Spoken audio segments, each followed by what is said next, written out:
उत्तराखंड में सभी 70 विधायकों में से 67 ने राष्ट्रपति चुनाव में किया मतदान। सबसे पहले पहुंचे बीजेपी के विधायक मुख्यमंत्री धामी ने भी सुबह ही डाला वोट।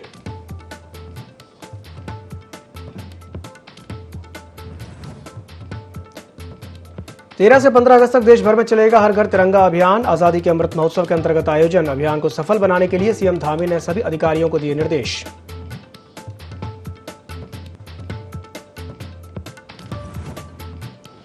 दो दिवसीय दौरे पर उधम सिंह नगर पहुंचे सैनिक कल्याण मंत्री गणेश जोशी। कार्यकर्ताओं के साथ मुलाकात कर समस्याओं का करेंगे समाधान।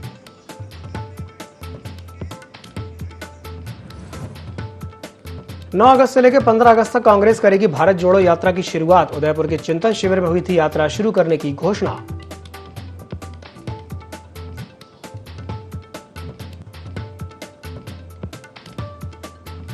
राज्य में कोरोना वैक्सीनेशन की रफ्तार जारी। प्रदेश में 1,84,00,000 लोग लगवा चुके हैं वैक्सीन। 18 से लेकर 59 साल तक के लोगों को निःशुल्क दी जा रही है बूस्टर डोज।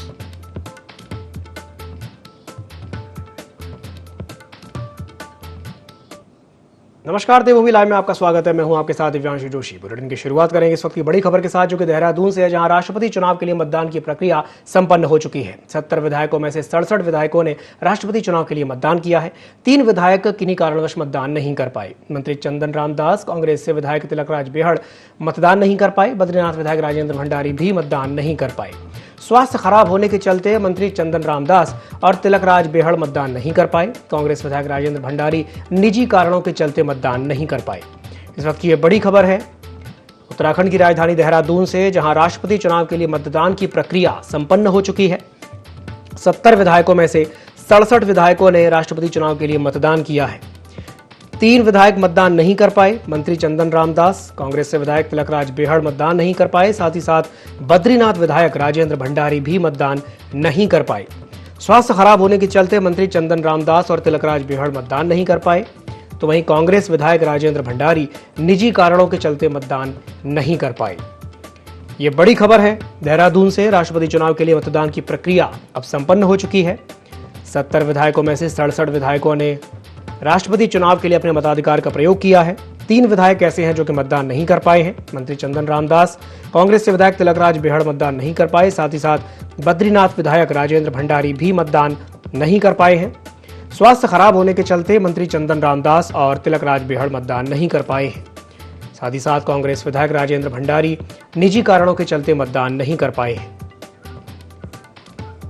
और इसी खबर पर अधिक जानकारी के लिए हमारे साथ प्रिंसिपल कॉरेस्पॉन्डेंट कैलाश बिष्ट जुड़ गए हैं। कैलाश जी, राष्ट्रपति चुनाव के लिए मतदान की प्रक्रिया संपन्न हो गई है, लेकिन 3 विधायक ऐसे हैं जो मतदान नहीं कर पाए। क्या जानकारी है, विस्तार से बताइए।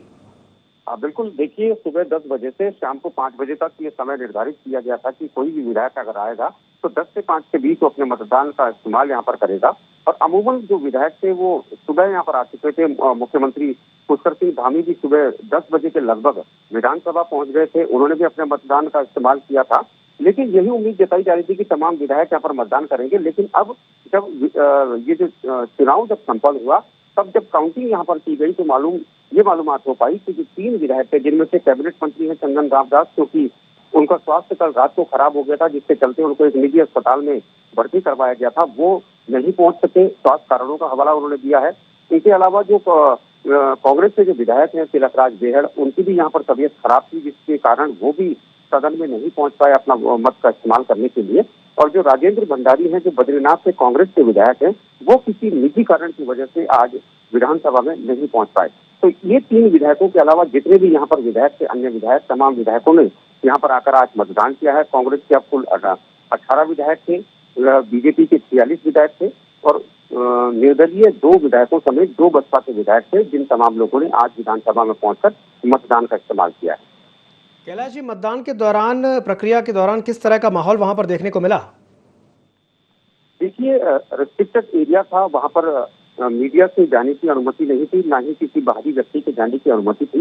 जो विधानसभा के जो सचिव थे और जिन लोगों की ड्यूटी वहां पर निर्वाचन आयोग के द्वारा वहां पर लगाई गई थी, सिर्फ उन्हीं लोगों को वहां पर बैठने और जाने की अनुमति थी। उस पूरे फ्लोर में सुरक्षा के इंतजाम साफ तौर पर देखे जा रहे थे। बाकायदा स्ट्रांग रूम बनाया गया था और स्ट्रांग रूम बनाने के बाद एक बारी बारी से जिन जिन विधायकों का नंबर आ रहा था, जो विधायक पहुंच रहे थे विधानसभा में, उन तमाम लोगों को एक एक करके जाने दिया गया अंदर और उन तमाम लोगों ने अपना मत का इस्तेमाल किया। और जब मतदान हो चुका था और नीचे जब विधायक अपने सबसे नीचे वाले स्थल पर पहुंचे थे, तब जाकर उन्होंने मीडिया से रूबरू हुए। कई विधायक, मुख्यमंत्री भी रूबरू हुए मीडिया से, और मुख्यमंत्री ने साफ तौर पर इशारा किया है कि आश्वस्त है मुख्यमंत्री इस पूरी जीत को लेकर, जो एनडीए की जो समर्थित उम्मीदवार हैं द्रौपदी मुर्मू। और क्योंकि यहाँ पर जो आंकड़ा है 52 का आंकड़ा था आज बीजेपी के समर्थन में, खासतौर पर एनडीए के उम्मीदवार उनके समर्थन में, तो बीजेपी का साफ तौर पर यही कहना है कि उत्तराखंड से एक बहुत ही अच्छा संदेश यहाँ पर गया है चुनाव को लेकर। और उन्होंने ये भी उम्मीद जताई है मुख्यमंत्री पुष्कर सिंह धामी ने कि अन्य जिन जिन राज्यों में वोटिंग हुई होगी, जहाँ पर एनडीए की सरकार और बीजेपी की सरकार है, वहाँ पर निश्चित तौर पर जो एनडीए की जो समर्थक हैं द्रौपदी मुर्मू, उनको बहुत ज्यादा सपोर्ट मिलेगा और आने वाले समय में वो देश की राष्ट्रपति होंगी, ऐसा बीजेपी का मानना। कैलाश जी, तमाम जानकारी साझा करने के लिए बहुत बहुत धन्यवाद।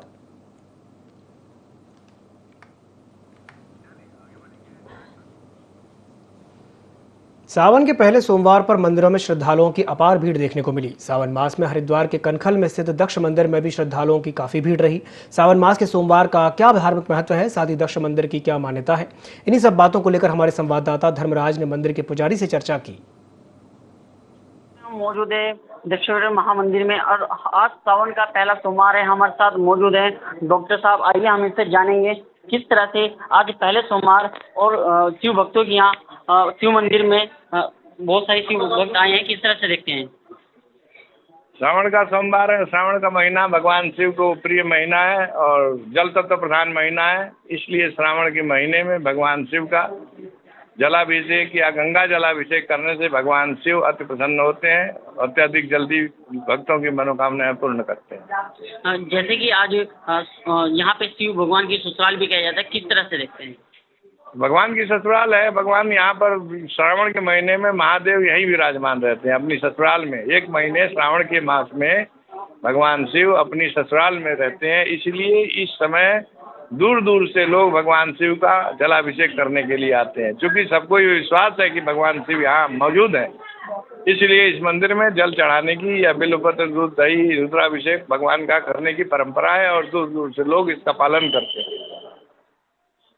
ये थे मेरे साथ यहाँ के मुख्य पुजारी जी और मैं धर्मराज IND 2024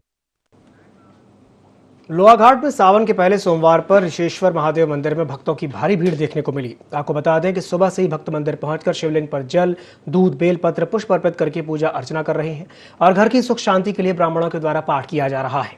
वहीं क्षेत्र के प्रसिद्ध पंडित प्रकाश चंद्र पुरेठा ने बताया कि सावन के महीने में सोमवार को बेलपत्र, दूध, जल से अभिषेक करने पर भगवान शिव प्रसन्न हो जाते हैं।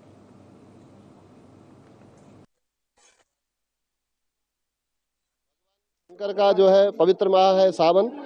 सावन का महीना जो है भगवान शिव के लिए विशेष माना गया है, क्योंकि इस समय जो है भगवान विष्णु शेष सैया में आराम करते हैं, भगवान सो जाते हैं और भगवान शिव जो है जागृत अवस्था में है। सावन का पवित्र माह जो है भगवान शिव का अपना महीना है। सावन, कार्तिक, माघ और बैसाख इन 4 महीनों में भगवान शंकर की पूजा विशेष करके की जाती है। भगवान भोले शंकर की ऐसी मान्यता है कि अगर शिवलिंग में सोमवार के दिन कोई रुद्राभिषेक करवाता है, दूध से, जल से, दही से, घी से, शहद से, पंचामृत से अगर कोई अभिषेक कराता है, उसकी नाना प्रकार की जितनी कामनाएं हैं सारी कामनाएं उसकी पूर्ण होती हैं। कालाढूंगी में स्थित मोटेश्वर महादेव मंदिर अटूट आस्था का केंद्र है। आपको बता दें कि मोटेश्वर महादेव मंदिर का शिवलिंग भारत के सभी शिवलिंगों में आकार में बड़ा है, इसलिए इस धाम को मोटेश्वर महादेव भी कहा जाता है और लोगों को यहाँ बड़ी संख्या में मन्नत मांगने आते हैं। मंदिर को तपोवन भूमि के नाम से भी जाना जाता है। हर साल की तरह इस साल भी मंदिरों में भक्तों का तांता लगा हुआ नजर आया।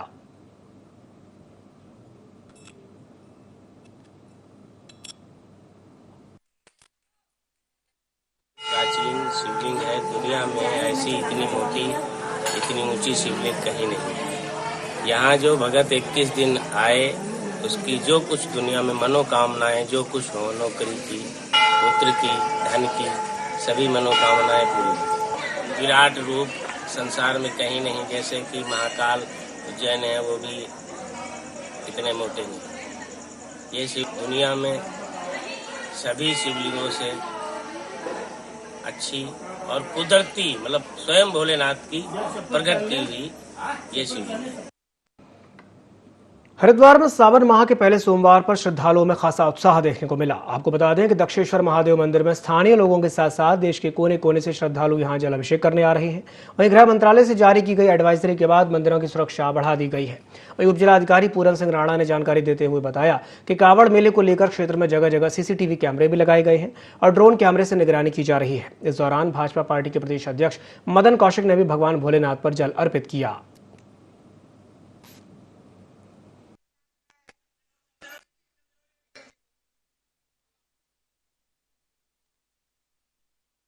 राजा दक्ष का मंदिर है और यहाँ भगवान भोलेनाथ के ससुराल के रूप में इसको जाना जाता है। और जो सावन के 4 महीने होते हैं वो तो बहुत ही उनका महत्व होता है और निरंतर यहाँ 4 बजे से लाइन लग जाती है और जिसको हमारे सनातन धर्म में बहुत अच्छा माना गया है, स्नान करना और यहाँ भोलेनाथ पे जल चढ़ाना। अरे देखिए, श्रावण मास का पवित्र महीना है और भोले का महीना है और इस पवित्र धार्मिक स्थल पे है, दक्ष मंदिर पे कनखल में।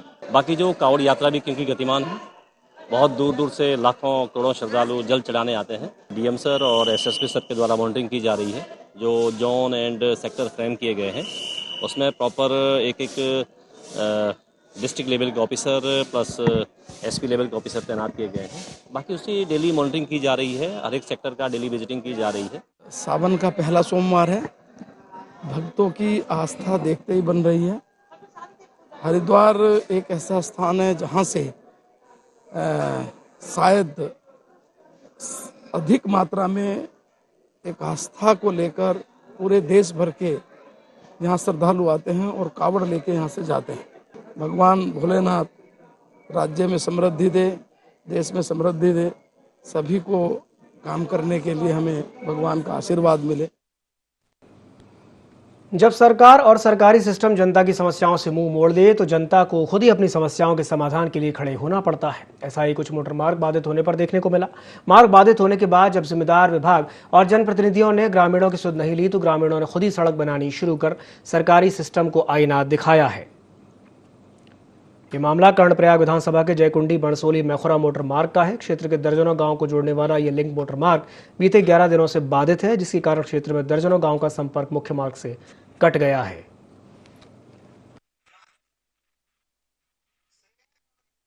सम्मान समारोह समदर्शी संस्था द्वारा आयोजित किया जा रहा है और ये हर वर्ष होता है कोरोना काल को छोड़, लेकिन अब ये 2 साल के बाद पुनः ये कार्यक्रम किया जा रहा है। इसमें जितने हमारे इस बार ये जसपुर का सौभाग्य भी है कि अर्पित चौहान यहाँ से यूपीएससी संघ लोक सेवा आयोग में 20वीं रैंक लेकर उन्होंने उत्तराखंड का नाम रोशन किया है, वो भी आज यहाँ सम्मानित हुए हैं। एक अपने पीसीएस में प्रतीक चौहान है जिनकी पोस्टिंग अभी हो गई है बनारस में डिप्टी एसपी के पद पर, उनको भी यहाँ सम्मानित किया गया है। और इसके अलावा जो नीट में हमारे 6 बच्चे आए हैं, मेरिट में 9 बच्चे इंटर में आए हैं, 8 बच्चे हाई स्कूल में आए हैं और इसके अलावा एक अपने टीचर का प्रवक्ता पद पर वो आया मोहित कुमार का, उनको भी यहाँ से सम्मानित किया गया है। मेरिट में आते हैं उनको तो किया ही गया, साथ में हर स्कूल के एक बच्चे को हमने जिसके सबसे ज़्यादा नंबर आए हैं उस बच्चे को हमने सम्मानित करने का किया है, जिससे बच्चे आगे प्रोत्साहित। कावड़ मेले के पहले सोमवार से ही श्रद्धालुओं की भीड़ बढ़नी शुरू हो गई है। कावड़ियों की बढ़ती भीड़ पिछले सभी रिकॉर्ड्स को तोड़ सकती है। कावड़ पटरी पर कावड़ियों की बढ़ती भीड़ को देखते हुए छोटे दोपहिया वाहनों को भी प्रतिबंधित कर दिया गया है। भीड़ को देखते हुए कल से उत्तराखंड में रूट डाइवर्ट प्लान भी लागू किया जाएगा, जिसके लिए एसपी देहात प्रेमेंद्र सिंह डोभाल ने कावड़ पटरी और नारसन बॉर्डर दिल्ली हरिद्वार NH58 का निरीक्षण किया। कावड़ पटरी के साथ ही बॉर्डर पर भी सुरक्षा के कड़े इंतजाम किए गए हैं। कावड़ यात्रा की सुरक्षा को लेकर नारसन बॉर्डर पर ड्रोन से भी नजर रखी जा रही है, जिससे कावड़ यात्रा में कोई अप्रिय घटना ना हो। पुलिस प्रशासन सुरक्षा को लेकर किसी भी तरह की लापरवाही बरतना नहीं चाहती। आगामी जो कांवड़ जो यात्रा चल रही है इसमें लगातार हम लोगों के द्वारा सतर्क दृष्टि रखी जा रही है और जो क्योंकि कल से पंचक समाप्त होने के बाद से कांवड़ यात्रा बढ़ने की पूरी हमें संभावना है, उसको देखते हुए अभी सुरक्षा इंतजाम को हम लोग चेक कर रहे हैं। साथ में जो डाइवर्जन प्लान है उसको लागू कर दिया गया है हेवी व्हीकल्स के लिए। बाकी जो छोटे व्हीकल्स हैं उनका भी जो किस तरीके से आगे जो अगर दबाव बढ़ता है तो उस हिसाब से। तो मंगलौर में रूट डाइवर्ट प्लान भी लागू किया गया है। एसपी ने NH58 का निरीक्षण किया। कावड़ यात्रा में लगातार भक्तों की भीड़ बढ़ती ही जा रही है, जिसे देखते हुए कावड़ पटरी पर दोपहिया वाहनों पर प्रतिबंध लगा दिया गया है।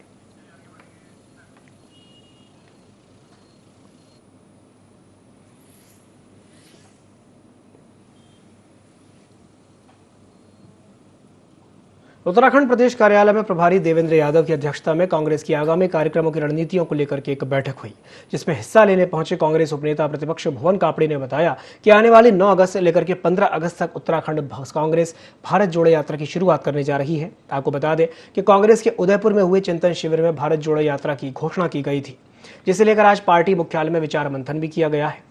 मीडिया से बातचीत करते हुए उपनेता प्रतिपक्ष भुवन कापड़ी ने बताया कि 9 अगस्त यानी अगस्त क्रांति के दिन कांग्रेस ने अंग्रेजों को भारत छोड़ो का नारा दिया था, लेकिन आज के परिप्रेक्ष्य में कांग्रेस पार्टी भारत जोड़ो का नारा देते हुए प्रदेश भर में 75 किलोमीटर की पैदल यात्रा करने जा रही है। गौरतलब है कि यह यात्रा प्रदेश भर के सभी जिलों में होने वाली है, जिसमें सभी विधायक और पार्टी के सभी कार्यकर्ता मौजूद रहेंगे। कापड़ी ने बताया कि भारत जोड़ो यात्रा को किस तरह से सार्थक बनाया जाए, आज की इस बैठक में इस पर भी जोर दिया गया है।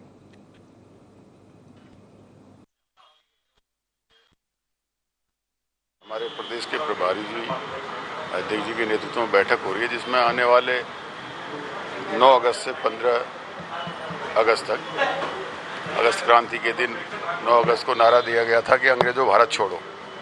तो भारत जोड़ो यात्रा की शुरुआत हो रही है, जिसमें हर जिले में कांग्रेस के हमारे सभी नेतागण, विधायकगण, पूर्व विधायकगण, संगठन के नेतृत्व में 75 किलोमीटर की पैदल यात्रा होगी। तो वो यात्रा कैसे होगी, कैसे उसको सफल बनाया जाए, क्या उसको कैसे और हम अच्छा कर सकते हैं, इस पर चर्चा के लिए बैठक रखी गई है। तो उसी परिप्रेक्ष्य में सब लोग वहाँ बैठे हुए हैं। उत्तराखंड और यूपी पुलिस ने यातायात प्लान लागू कर दिया है। जिले में यातायात का दबाव अधिक होने पर नई व्यवस्था लागू की जा सकती है। वहीं दिल्ली से देहरादून ऋषिकेश जाने वाले वाहन हरिद्वार नहीं आ सकेंगे। यदि कोई वाहन हरिद्वार में प्रवेश कर जाएगा तो उसे वापस भगवानपुर, मंडावर, छुटमलपुर होते हुए देहरादून ऋषिकेश के लिए भेजा जाएगा। इस दौरान डीआईजी ने बताया कि यदि मंगलौर और नगला इमरती में यातायात का दबाव बढ़ता है तो उस अवस्था में पुरकाजी से यातायात डायवर्ट किया जाएगा।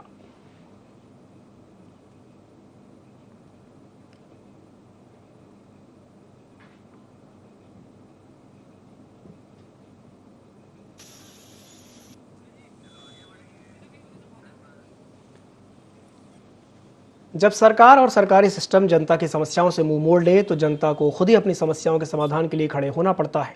ऐसा ही कुछ मोटर मार्ग बाधित होने पर देखने को मिला। मार्ग बाधित होने के बाद जब जिम्मेदार विभाग और जनप्रतिनिधियों ने ग्रामीणों की सुध नहीं ली तो ग्रामीणों ने खुद ही सड़क बनानी शुरू करके सरकारी सिस्टम को आईना दिखाया। यह मामला कर्णप्रयाग विधानसभा के जयकंडी बड़सोली मैखोरा मोटर मार्ग का है। क्षेत्र के दर्जनों गाँव को जोड़ने वाला ये लिंक मोटर मार्ग बीते 11 दिनों से बाधित है, जिसके कारण क्षेत्र के दर्जनों गाँव का संपर्क मुख्य मार्ग से कट गया है। लेकिन ग्रामीणों की शिकायत के बाद भी जब लोक निर्माण विभाग ने मार्ग को ठीक नहीं किया तो आक्रोशित ग्रामीणों ने खुद ही मार्ग को बनाने का कार्य शुरू कर दिया। ग्रामीणों ने कहा कि जब सरकारें जनता की अनदेखी करती हैं तो मजबूरी में हमें श्रमदान करने के लिए सड़कों पर उतरना पड़ता है।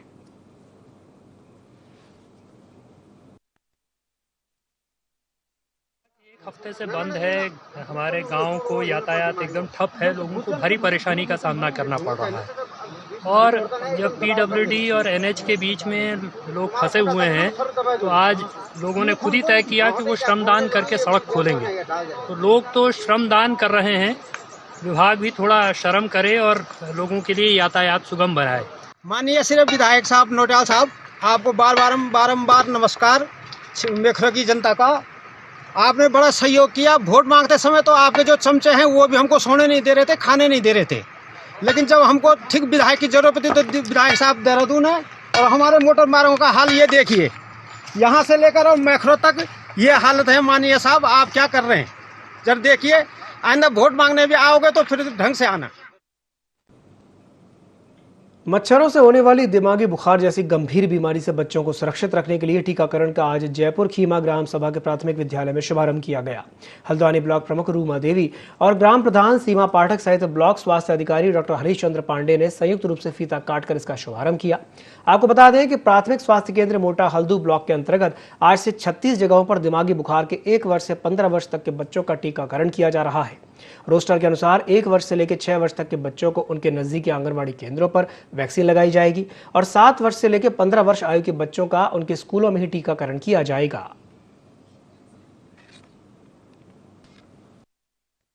ग्राम पंचायत जयपुर खीमा से इस टीकाकरण का शुभारंभ किया गया है। मस्तिष्क ज्वर से जो भी बच्चे से संक्रमित होते हैं उसको निजात दिलाने के लिए ये टीकाकरण कराया जा रहा है। और यह एक मच्छर जनित रोग है जिससे जिस बच्चे को भी अगर ये रोग संक्रमित होता है बच्चा, तो इससे वो विकलांग। बहुत बहुत बधाई देती हूँ जो 200 करोड़ टीके पूरे हुए हैं कल, और मैं सरकार को बहुत बहुत इसके बधाई देती हूँ, धन्यवाद देती हूँ। और आज जयपुर खीमा में आज शुभारंभ किया गया है। 1 साल से 5 साल के बच्चों को टीकाकरण हुआ है और मैं इससे लोगों को लाभ भी मिलेगा। और मैं जनता से कहना चाहूँगी कि ज़्यादा से ज़्यादा टीके लगवाएं। और जो दिमागी बुखार चल रहा है, क्योंकि एक तो गर्मी के दिन भी है, और मैं सभी को बताना चाहूँगी कि आप अपने बच्चों को 1 से 5 साल तक बच्चों को टीका जरूर लगाएं और इसका लाभ उठाएं। उत्तराखंड के कोटद्वार नगर निगम के द्वारा व्यापारियों पर अब व्यापार टैक्स लगाया जा रहा है, जिस लेकर के व्यापारियों ने विरोध जताया। इस दौरान व्यापारिक संघ ने 1 दिन के लिए बाजार को बंद करके रखा। इसी दौरान सरकार के खिलाफ जमकर नारेबाजी करते हुए तहसीलदार के साथ मिलकर राज्यपाल को ज्ञापन सौंपा और इस टैक्स को जल्द से जल्द समाप्त किए जाने की मांग की। वहीं व्यापारियों के इस प्रदर्शन में कांग्रेस सहित कई राजनीतिक दलों ने भी अपना समर्थन दिया।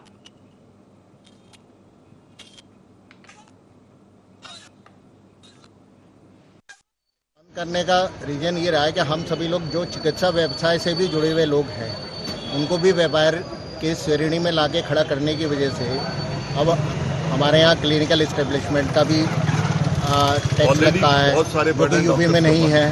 जो छोटे छोटे एस्टेब्लिशमेंट है, अब वो सभी छोटे छोटे क्लिनिक्स, छोटे छोटे नर्सिंग होम अगर उसमें आ जाएंगे तो अल्टीमेटली तो हमारे मरीजों का ही नुकसान होना है ना उससे।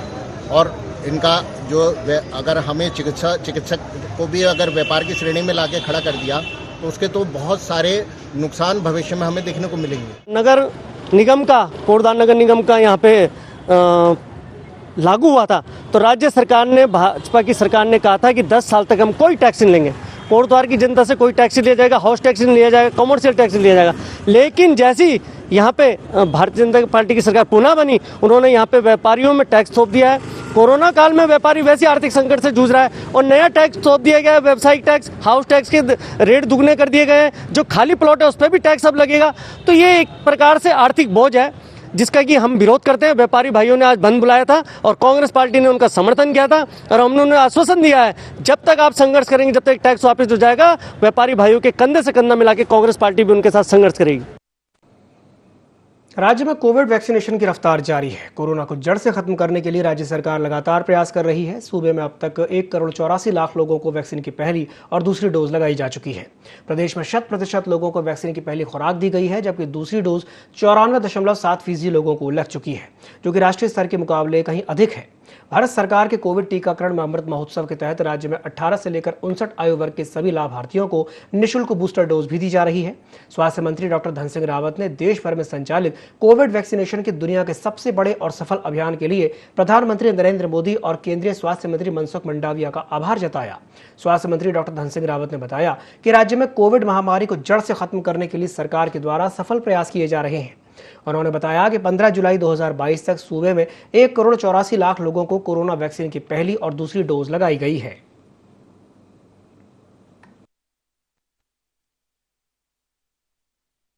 पूरे देश में अभी तक 200 करोड़ लोगों पे वैक्सीनेशन हो गई है और हमारे राज्य में भी लगभग 2 करोड़ तक ये आंकड़ा पहुंचने वाला है। कोरोना की एक बड़ी जंग हमने जीती है और मैं लोगों को आह्वान करना चाहता हूं कि जो 18 साल से ऊपर के लोग हैं, वैक्सीनेशन की पहली डोज पूरी हो गई है, दूसरी डोज भी पूरी हो गई है, अभी तीसरी डोज लग रही है। जो भी लोग छोटे हैं वो निकटतम हॉस्पिटलों तक आ जाएं और अगर कोई वृद्ध है, कोई विकलांग है तो हमारे जो है स्वास्थ्य कर्मी उनके घर में जाके भी जो है वैक्सीन की डोज वहाँ लगा सकते। ये डोजें जो है फ्री निःशुल्क दी जा रही हैं और लगाई जा रही हैं। प्रधानमंत्री जी के नेतृत्व में एक बड़ा काम हुआ है देश में। मैं अपनी सरकार की ओर से, अपनी ओर से भी माननीय प्रधानमंत्री जी को बहुत बहुत धन्यवाद देना।